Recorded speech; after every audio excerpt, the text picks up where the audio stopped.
Hey guys, welcome to Bastion Time. I am your host Bastion, of course.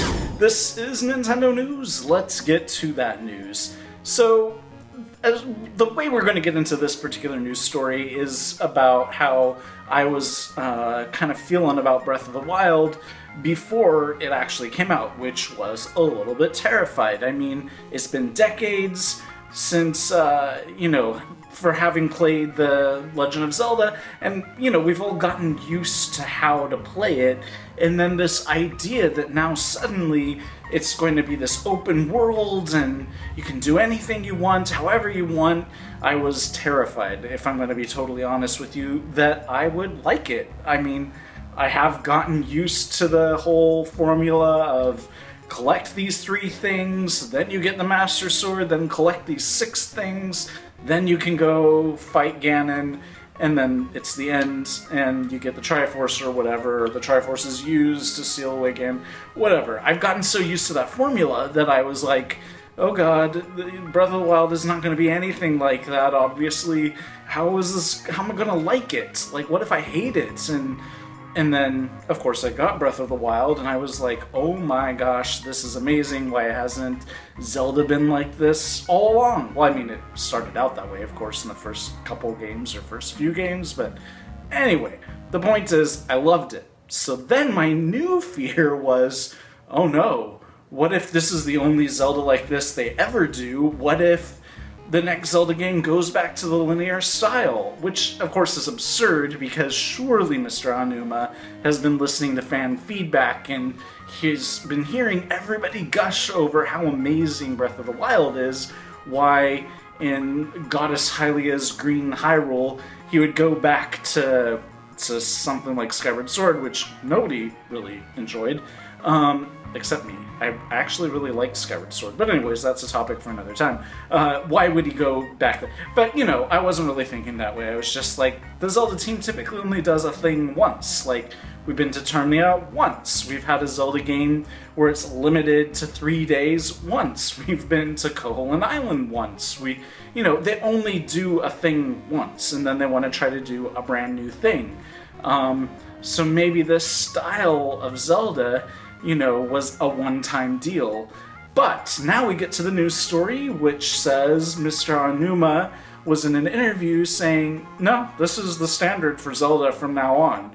Open world, this kind of thing is what it's going to be like. This is the next evolution of Zelda, and Zelda's just going to continue on a straight path from there. And, it might evolve into different permutations, but it's not going back to the Ocarina of Time, Wind Waker, Skyward Sword, Twilight Princess kind of thing. It's heading from this new branch of the tree. So that is awesome, because I really want to play.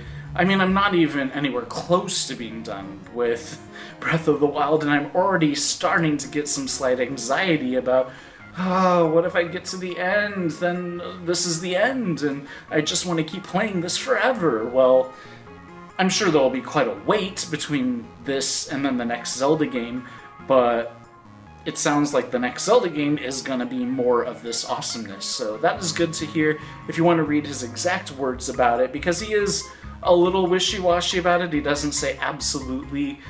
He says something like, I think that it's probably likely that all future Zelda games are going to be like this, an open-air game. But anyways, if you want to read his exact words, because I don't have them memorized, there's a link down there for you. Our next story is about the Secret of Mana, or Seiken Densetsu series. And if you know much about me, you know that I love that series. I would even say it's my second favorite franchise after The Legend of Zelda, because, well, it's frankly very Zelda-like. It's like if you took Zelda and Final Fantasy and shoved them together.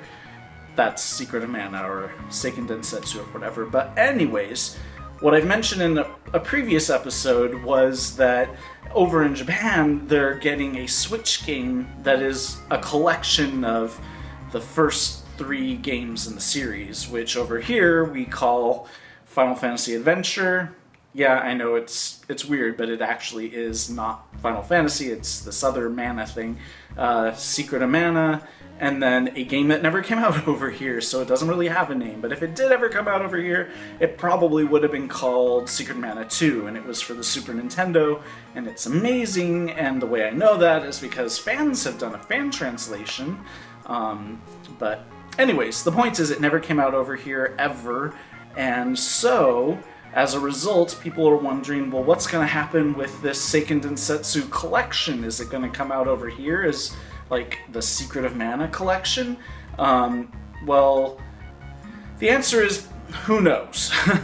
But the news part about this is the team responsible for doing these ports for the Switch as one collection is this company called M2. It's not actual Square Enix themselves doing this port thing for this collection. They hired this other company to do it, and so people contacted M2 through Twitter and said, well, is it gonna be localized? Are we gonna get Seiken Densetsu 3, or what will be called Secret Mana 2, over here? And they tweeted back 2 tweets. The first tweet was, well, there doesn't exist an English translation of that game, so who knows, you'll want to ask Square Enix, but it's not impossible. And then their second tweet was, but you probably want to really let Square Enix know that this is something you English speakers want. I mean, surely people at Square Enix know this, but Japanese game developers kind of live in an isolated bubble where they only seem to pay attention to Japanese comments. Mr. AONUMA, the producer behind the Zelda series, admits that, yeah, he does check message boards about fan comments about Legend of Zelda, but only Japanese message boards, because he only speaks Japanese, so he can't go check out English-speaking message boards. Now, that's not exactly true. He does speak a little bit of English, but he admits he only checks out Japanese message boards, so the only way to get Japanese developers' attention isn't to just type things on a message board or tweet at them or whatever, but to do big gestures, like maybe we English speakers need to be sending them postcards and letters or something, which again would be in English, so I don't really know how effective that would be, but the point is,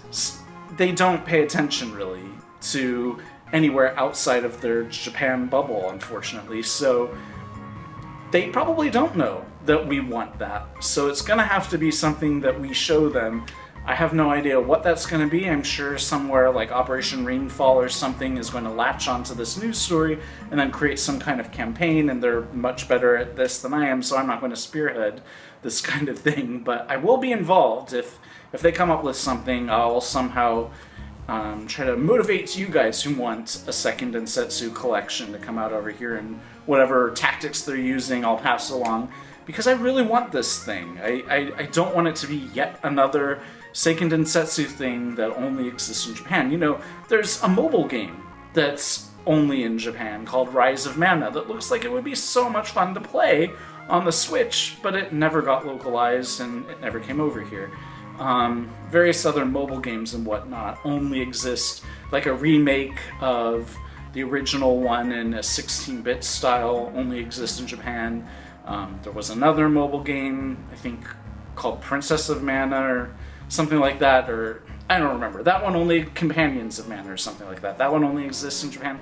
So yet another instance, unfortunately, is presenting itself as this mana thing is only going to exist in Japan unless we pester them. So I'll update you guys if any sort of operations manifest and how we can get involved in that, but I really want this thing over here, especially because that means that they will have funding for Seiken Densetsu 4, or 5 rather, and that would be awesome to have over here too. But anyways, our next story is shocking. It's the fact that we learned what the estimated manufacturing cost for the Switch would be. We know that Nintendo has said we're not going to sell it at a loss, so what could that possibly, how much of a profit are they actually getting out of it? And I assumed quite a bit, at least like 100. I thought surely the manufacturing costs couldn't possibly be more than $200.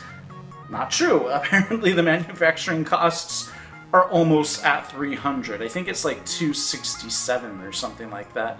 So they're not operating at a loss, they're not selling them at a loss, but they're certainly not selling them for much.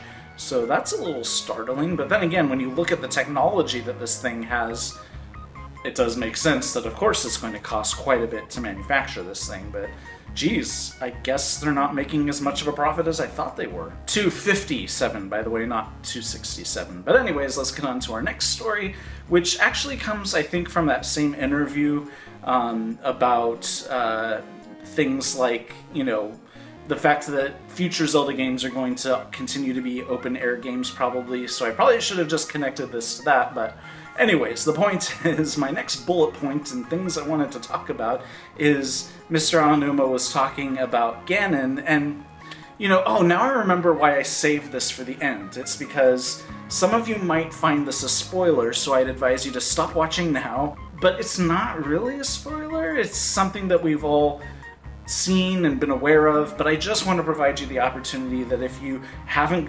finished Breath of the Wild or don't really know much about Ganon and how he exists in Breath of the Wild, you might want to stop now. I don't really think it's that much of a spoiler myself, but I'm giving you the opportunity to say goodbye, and I'll see you in the next video. So let's proceed beyond the spoiler bump in 3, 2, 1.